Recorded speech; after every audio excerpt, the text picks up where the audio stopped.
Hello. Thank you so much, friends, colleagues, well-wishers. I left banking about 3 years back, but good to be amongst the bankers once again. So this is the property Vayana created. Again, as Ram mentioned, we are not here to sell anything. We go bank by bank. We gather the like-minded people, the head transaction banking, the innovation team, and we conduct a future of finance session.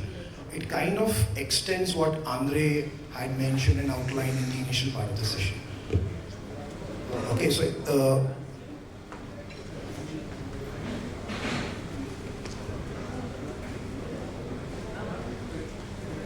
for the next 30 minutes or so, these are the subjects that I plan to cover. Apart from looking after emerging technologies platform division, I also act as the CEO of Vayana Trade Exchange, which is an IFSC entity licensed by GIFT City. Then we would move on to rapidly the future of finance. I would slightly move faster because basics have been covered by Andre well in his initial presentation. We will talk about the trends, building on what Andre mentioned. What are we seeing with respect to bank and digital assets in the global sphere? And what bankers would be more interested in the use cases. Some of the bankers who are here, I think the Maastricht Bank is here, RBL Bank is here. We've already done that session. So obviously you can switch it off, no problem. Couple of slides on Vayana Trade Exchange. This is a relatively new entity of Vayana registered in GIFT City. Just like Trade Receivable Electronic Discounting System, TREDS, which has gone popular in India. This particular initiative by GIFT caters to the cross-border part of the things. So TREDS at the moment is hitting about $1 billion kind of a volume on a monthly basis. This initiative has really started right now. We've done a flow of about $25 million. At any point of time, the current outstanding is about $3 million. The business that currently we are handling are India export leg business, wherein we have Indian exporters from 20 crores to about 300 crores coming and getting their invoices financed. The financiers are three types currently. These are mainland banks. As a matter of fact, Yes Bank and Federal Bank is registered with us as one of the financiers. We have GIFT City financiers there as well. But majority of the financing currently is happening by overseas financiers. These are factoring companies based in US, Singapore, Hong Kong. These are the major financiers.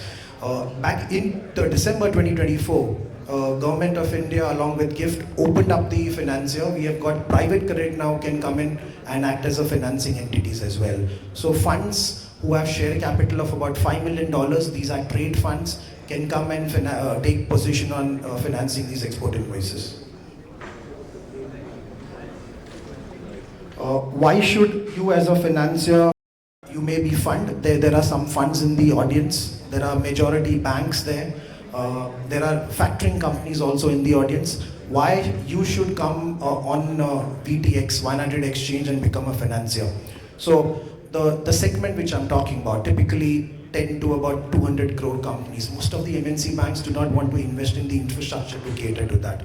You may not want to invest in the origination capabilities, the follow-ups. So we will do that for you. I have an origination team about 10 to 15 people rapidly rising in most of the export clusters across the country. They will originate, they will facilitate the documentation. Because we are a regulated entity, we will do the KYC, KYB for you as well, which is a very painful area from an MSME perspective. Technology, banks will not adopt technology very easily. We being a fintech, a regulated fintech, we will have the latest technologies on the platform. So for example, onboarding on a real time, doing KYB on a real time basis. You will have such technologies immediately being implemented on our platform. From a trade funds perspective, for the audience who belong to the private credit, typically you guys deal with 2 years to about 3 years kind of a horizon asset. Lately, an investor class have come up which is looking for 180 days and below investor class. So we've done a first deal wherein we've done it for 9 months, and a lot of family offices and funds are approaching us for assets which are less than 180 days. Trade finance has no correlation to capital markets, so this is one such opportunity we can offer it to you guys. ITFS basis the December guidelines do not just allow factoring. I can do pre-shipment as well. So in case any of the banks are looking for generating pre-shipment finance assets which can move on to post-shipment, reach out to us. We can start doing that in a regulated manner. Neil has mentioned about import finance. We will closely work with the government to look if we can do something in the import finance as well. So quickly moving to future of finance, some disclaimers. Andre did mention about AI. For the next 15-20 minutes or so in my session, I will not be covering AI. Of course, AI is very important for future of finance, but I would not be covering it. Technology, Andre already mentioned, has nothing to do with crypto. I'm going to be talking about the technology. I'm going to keep it very simple. I will not be going too much in details. Again, a lot of bankers would ask me, I've been a banker myself, what are the volumes currently which is hitting up? So at the moment in this industry, the volumes are at POC stage. I'll be talking about that. It's a future technology. You will not see the volumes currently. So I think most of the bankers would have come across this BIS paper, which was further edited by Mr. Nandan Nilekani. This was April 2024. It outlined a vision for future of finance infrastructure from an India perspective. They aptly titled it Finternet. To me, my personal opinion is what Andre mentioned about what Web3 is all about. This is nothing but a new name, perhaps an acceptable name for a regulator from a India perspective. So I'm just quoting some of the points which have been mentioned in Finternet, the paper, and I would be expanding in my next few slides what's it all about. Again, a disclaimer, it's not going to happen in next 5 to 7 years. The parts of what is required in Finternet have started being building up. We at Vienna also have been at it for last 2 years. In fact, we are part of the Finternet Discord group amongst the first cohort participants as well. So the Finternet paper reads that using the new financial infrastructure, individuals and businesses would be able to transfer any financial assets, any amount, any point of time from any device to anywhere in the world in a cheap, secure and a near real-time basis. Financial assets can be money, shares, bonds, real estate or insurance contracts. And the most important thing which we have underlined is it will adhere to all the laws and regulations. So that's the vision which Nandan Nilekani of the Aadhaar fame outlined along with Mr. Augustine. By the way, Mr. Augustine is the Secretary General of BIS, Bank for International Settlements. But practically about more than 60 central banks are member of this BIS. So it's a credible white paper. This diagram is expanding on what Andre mentioned. As he mentioned, typically financial assets, what important is who owns that financial assets, who is selling it, who's buying it, who's the new owner. So financial assets moves on a railway line which is nothing but ledgers. At the moment, these ledgers are completely disjointed. Every bank has their own way of doing things. There is no standardization, because of which the word interoperability is not coming in. You really need to put band-aids between two systems so that they can work with each other and interoperate. The Finternet or the future of internet says that why don't everyone move on to DLT technology, because the standards of that are set. Okay, it's not necessary that you adopt the same chain. You can have your own chain, it can be private, it can be public, but because you're moving on to a common standard, the talking to each other will become very easy. At a global level or at the country level, perhaps there can be a chain of chains where a master ledger can keep on updating on a regular basis. When that happens, transfer of funds or what the vision of internet was can be achieved. By the way, in US, the land have already started get tokenized on the blockchain. Securities Act in EU and elsewhere have been passed. So a lot of it have already started happening. Analogy of this would be, if let's say you speak Telugu, I speak Hindi, for us we would need a translator. But what if all of us move to a dialect of Sanskrit? Okay, I'm not saying move to Sanskrit, but a dialect of Sanskrit, talking between each other will become very easy. So that's a vision of Finternet. We have with us people from Hedera. Hedera is a blockchain. The important thing which is required in a blockchain is a governing council. Shinhan Bank, Standard Bank, Aberdeen, Boeing, Dell, some of them are governance partners in Hedera. If you guys want to interact with the Hedera, I think Pankaj is here. Pankaj is here, so by all means, feel free to engage Pankaj on this. They've been supporting our build for over last 2 years.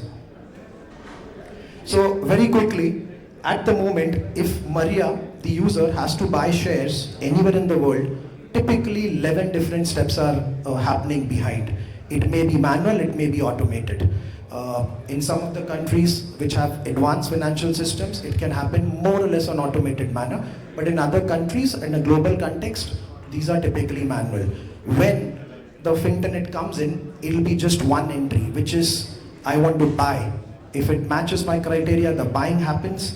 The settlement, because it's the money movement also is happening on the same digital currency ledger, will automatically move on an atomic basis between the two banks, the seller and the banker and the buying banks. Perhaps end of the day or on a real-time basis using CBDC rails, the settlement can happen. So obviously, again, disclaimer, it's not going to happen overnight.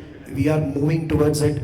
My own personal gut feeling is you will see around 2028, 2029, something like this coming into the perspective. But components of it, as Andre mentioned, has already started going live. And so I mentioned components of it have started going live. So we at Vayana are at it for about 2 years. We've launched Vayana Debt Platform, which is a grounds up platform built from scratch on blockchain. So whatever you know about loan origination system, loan management system, we've thought grounds up and we've built it on blockchain. Currently it supports any Ethereum EVM compatible chain. We started with digital currencies where you can lend to each other in digital currencies. It's not just POC, it's gone live in Hong Kong. We act as a technology service provider where fintechs from Africa put up loan requirements. There are DAOs in Hong Kong which want to invest in this fintechs of Africa. They are sending stable coins in USDC. A transaction which would have taken about 7 days took place in about 11 minutes. I think the executor Murtuza is here. So if anyone wants to know about this particular transaction, you can talk about in Murtuza, one of my team members as well. We've built a tokenization engine. If you want to tokenize commercial paper, any of the securities, be it bonds, we built that. We have adopted the Swiss CMTA standards. CMTA stands for Capital Market Technology Association. We picked up Swiss because we analyzed about 7 different laws of tokenization. We found Swiss law to be most comprehensive. We picked it up about 8 months back, and glad to state that MAS, Monetary Authority of Singapore, also has picked up CMTA. It's becoming the global standard for tokenization.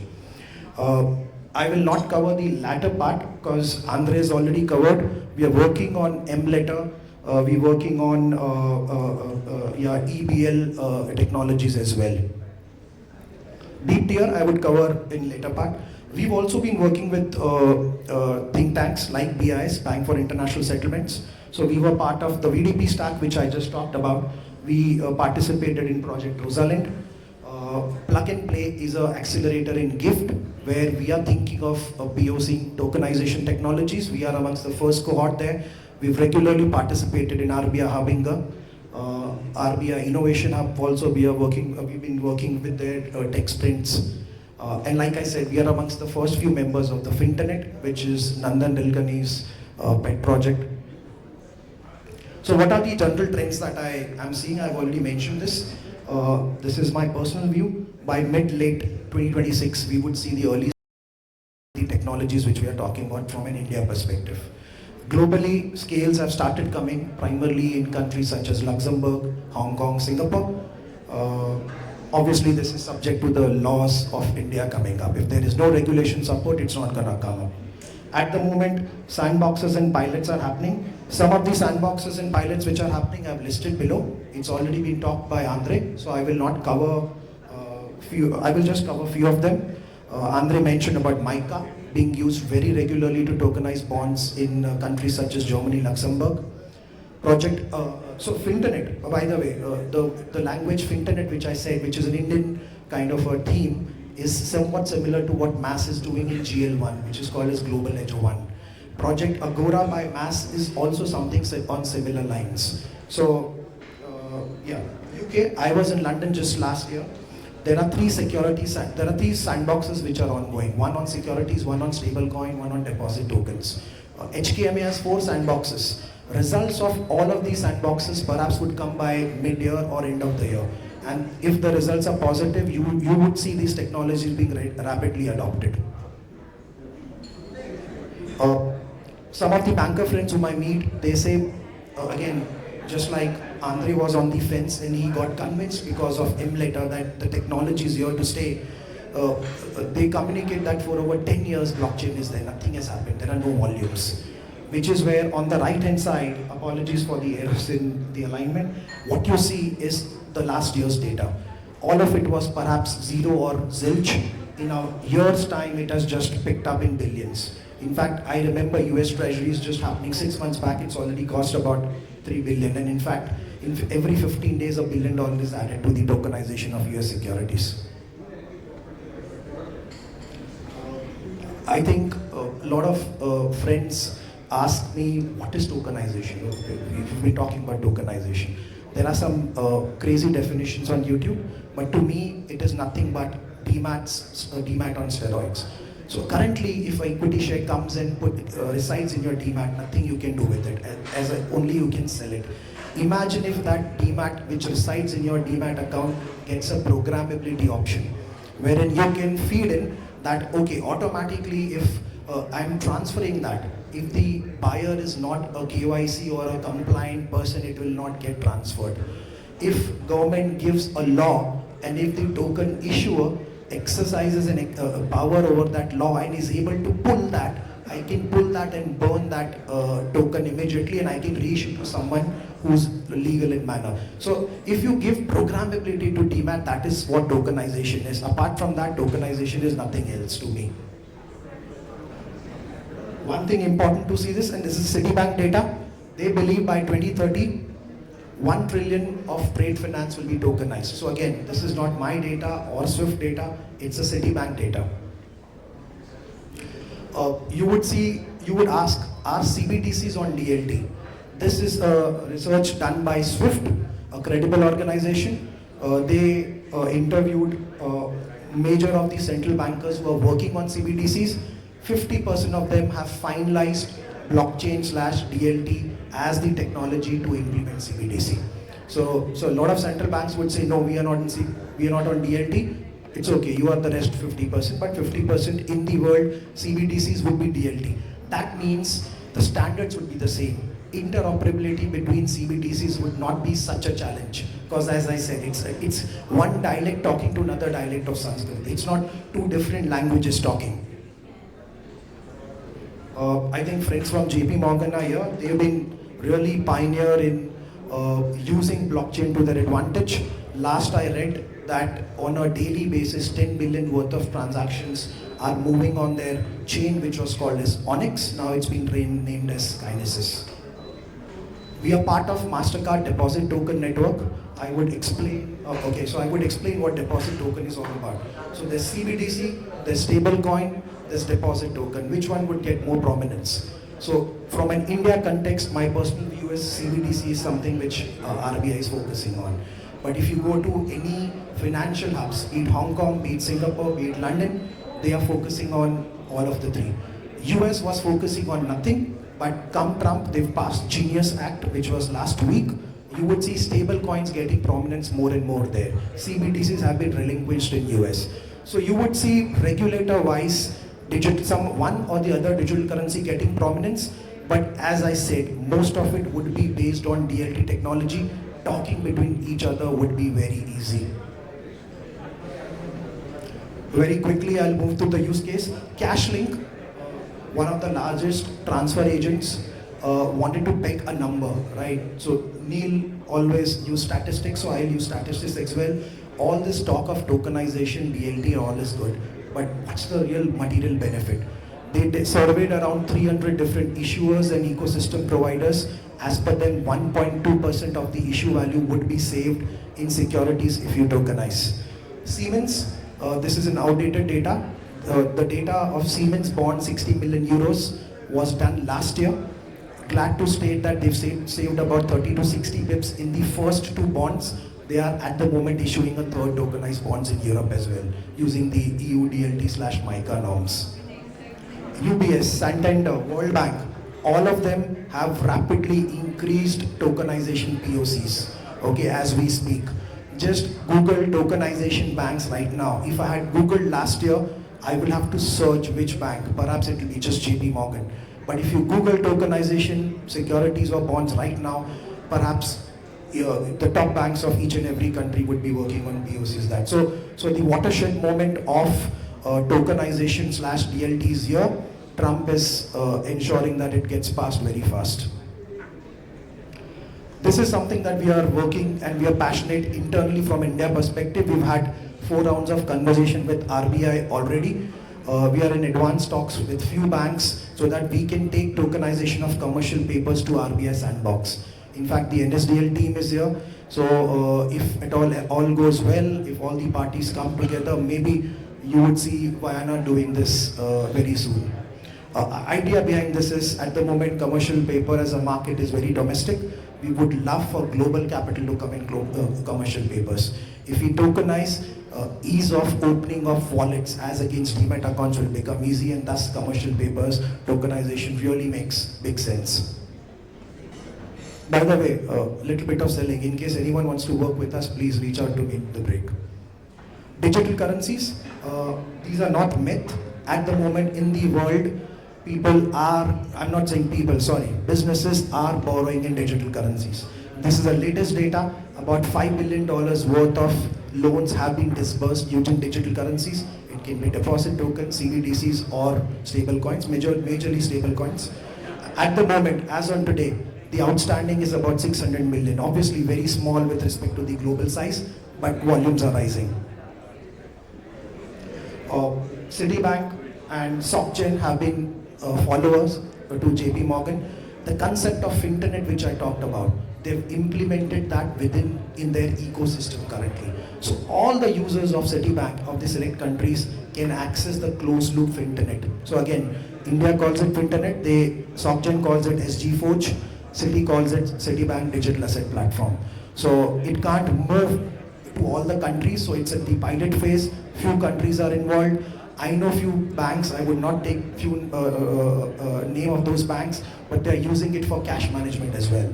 So currently global pooling happens on a notional basis or hard dollar basis. Hypothetical example, Apple wants to pool all the 60 countries' funds in one location so that the CFO can take decision as to what has to be done for what funds for the next week.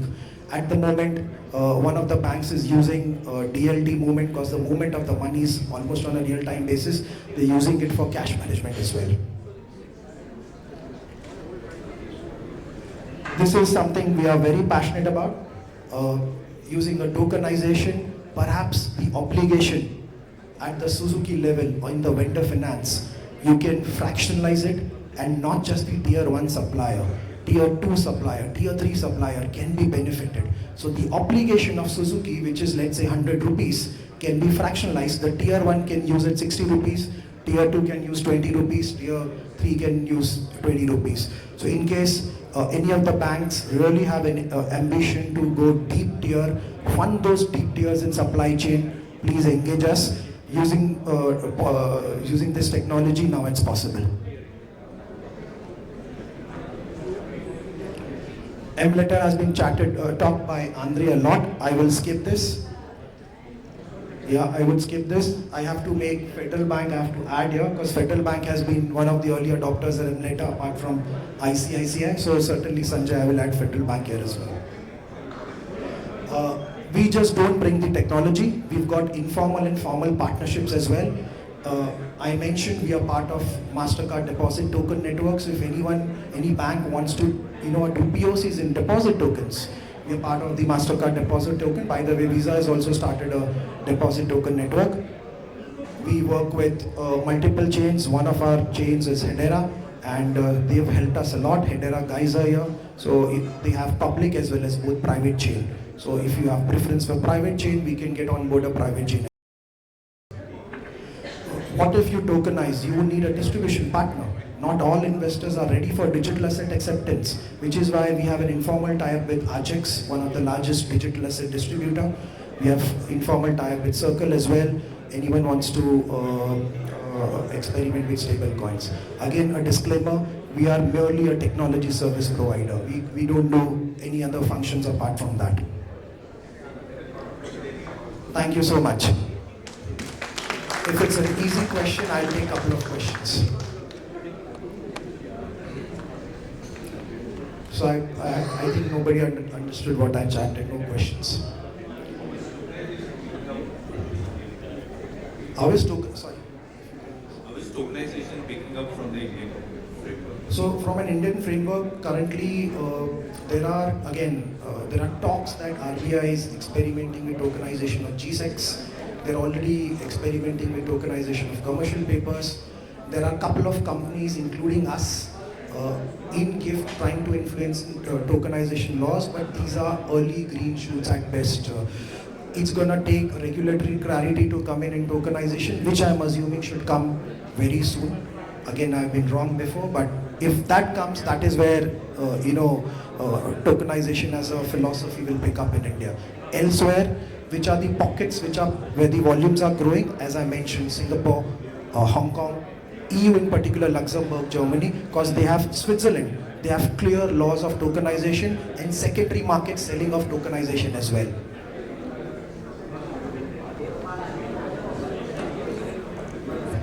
How far are we away, because it's 2-3 years?